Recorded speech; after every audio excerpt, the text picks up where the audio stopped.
Assalamualaikum warahmatullahi wabarakatuh. Kami dari kelompok 13 akan menjelaskan tentang materi kami, yaitu tentang demo aplikasi akuntansi sektor publik. Kami beranggotakan 3 orang. Yang pertama saya sendiri Ahlakania dengan ujung NIM 189, teman saya M. Faruk Nazar dengan ujung NIM 190, dan yang terakhir Widya Purnamasari dengan ujung NIM 191. Oke, yang pertama di sini saya akan menjelaskan tentang sistem akuntansi sektor publik.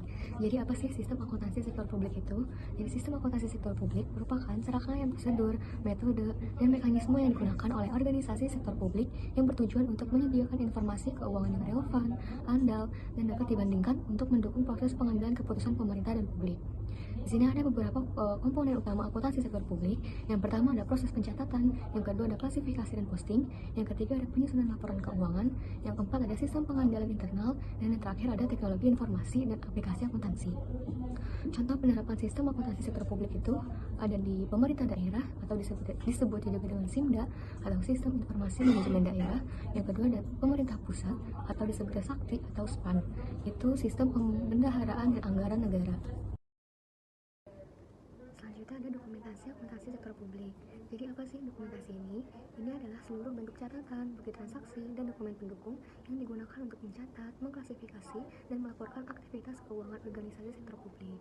Di sini juga tujuannya yang pertama ini sebagai alat bukti transaksi keuangan yang sah secara hukum. Yang kedua mendukung proses audit internal dan eksternal seperti BPK, Inspektorat, atau Kementerian Keuangan. Di sini juga ada jenis-jenisnya. Yang pertama ada bukti transaksi, itu seperti surat perintah pencairan dana atau SP2D. Yang kedua surat perintah membayar atau SPM.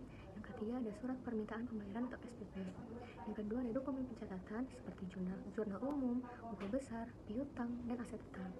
Yang terakhir ada dokumen pelaporan. Di sini ada laporan realisasi anggaran atau LRA, neraca pemerintah, laporan operasional atau LO, laporan arus kas atau LAK. Yang terakhir ada catatan atas laporan keuangan atau CALK. Selanjutnya ada prosedur dokumentasi akuntansi di instansi pemerintah. Ini ada beberapa bagian. Yang pertama itu ada penerimaan dokumen transaksi, yang kedua verifikasi dan validasi, yang ketiga pencatatan akuntansi, yang keempat pengarsipan, dan yang terakhir pelaporan. Selanjutnya ada aplikasi dan implementasi sistem akuntansi sektor publik di Indonesia. Jadi, aplikasi akuntansi sektor publik merupakan sistem berbasis komputer yang digunakan oleh instansi pemerintah. Penggunaan aplikasi akuntansi dalam sektor publik menjadi wujud dalam transformasi digital pemerintah menuju good governance yang ditandai dengan sistem administrasi modern dan pelayanan publik berbasis teknologi informasi. Selanjutnya akan dijelaskan oleh Muhammad Faruk. Oke, selanjutnya itu ada dari jenis dan contoh aplikasi akuntansi sektor publik di Indonesia. Nah, di sini itu ada 5. Yang pertama itu ada Sakti, yaitu sistem aplikasi keuangan tingkat instansi. Nah, Sakti itu merupakan aplikasi berbasis web yang dikembangkan oleh Direktorat Jenderal Pembendaharaan atau DJPP untuk mendukung pelaksanaan sistem akuntansi pemerintahan pusat atau SAP. Yang kedua itu ada SPAN, yaitu sistem pembendaharaan anggaran negara. Nah, SPAN itu sistem nasional yang mengelola seluruh proses keuangan negara, mulai dari perencanaan, anggaran, pelaksanaan, hingga pelaporan dan realisasi anggaran. Yang ketiga itu ada SIMDA keuangan, yaitu sistem informasi manajemen daerah. Nah, ini itu dikembangkan oleh Badan Pengawasan Keuangan dan Pembangunan atau BPKB untuk mendukung pengelolaan keuangan pemerintah daerah. Yang keempat itu ada SIPKD, yaitu sistem informasi pengelolaan keuangan daerah. Nah, di sini itu beberapa daerah itu menggunakan sistem ini sebagai alternatif untuk pelengkap SIMDA. Nah, yang kelima itu ada e-budgeting atau e-planning dan e-audit. Nah, ini tuh aplikasi utama data itu membantu pemerintah untuk mengembangkan aplikasi pendukungnya. Nah, selanjutnya itu ada dari tahapan implementasi akuntansi di instansi pemerintah. Nah, yang pertama itu dari analisis kebutuhan dan desain sistem. Nah, di tahap awal ini itu mencakup identitas kebutuhan, penggunaan, perencanaan, modul aplikasi, dan penyusunan dengan seluruh organisasi serta peraturan SAP. Yang kedua itu ada dari pelatihan dan penguatan SDM. Nah, di sini tuh pegawai dan operator keuangan diberikan pelatihan intensif agar mampu mengoperasikan aplikasi secara efektif, memahami prosedur, input data, dan menjaga keamanan informasi. Yang ketiga itu ada integrasi data dan uji coba sistem. Nah, di sini tuh sistem tuh diuji coba secara bertahap untuk memastikan tidak ada yang error dan dalam input dan output data keuangan. Yang keempat itu ada implementasi penuh dan pemantauan berkala. Nah, setelah sistem semuanya itu berjalan, dilakukan monitoring dan evaluasi untuk mengidentifikasi kendala serta meningkatkan performa sistemnya. Nah, selanjutnya itu ada dari dampak implementasi terhadap akuntabilitas dan transparansi publik.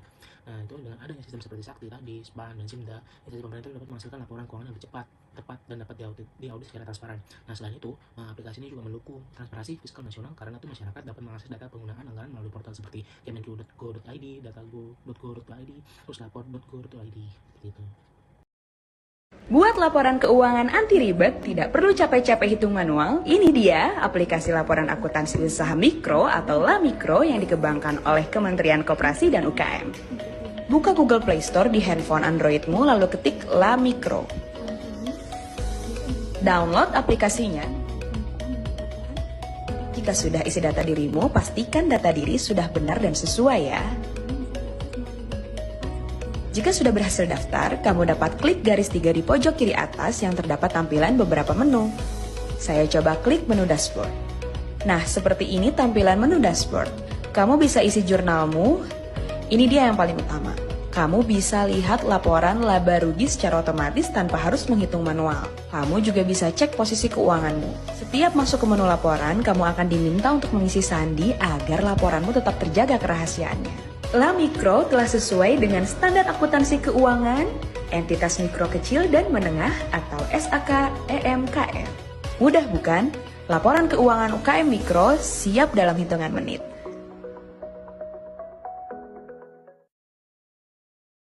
Berikut merupakan jurnal yang kami tampilkan dalam presentasi kali ini dalam makalah dan juga PowerPoint.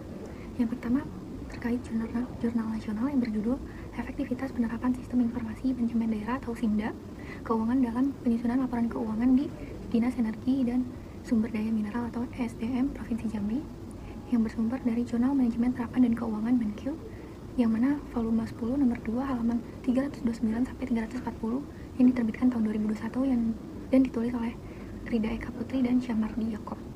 Tujuan dari penelitian ini adalah untuk mengetahui efektivitas penerapan SIMDA keuangan dalam penyusunan laporan keuangan di Dinas SDM Provinsi Jambi serta mengidentifikasi faktor pendukung dan faktor penghambatnya.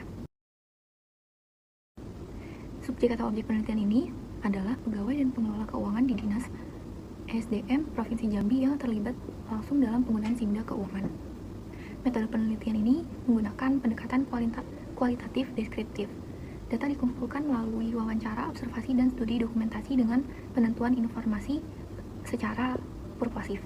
Pengenalan jurnal atau latar belakang, penelitian ini menekankan pentingnya pemanfaatan teknologi informasi dalam pengelolaan keuangan daerah untuk meningkatkan akuntabilitas dan kualitas laporan keuangan. Isi reviewnya yaitu hasil penelitian ini menunjukkan bahwa penerapan SIMDA keuangan di Dinas SDM Provinsi Jambi tergantung cukup efektif.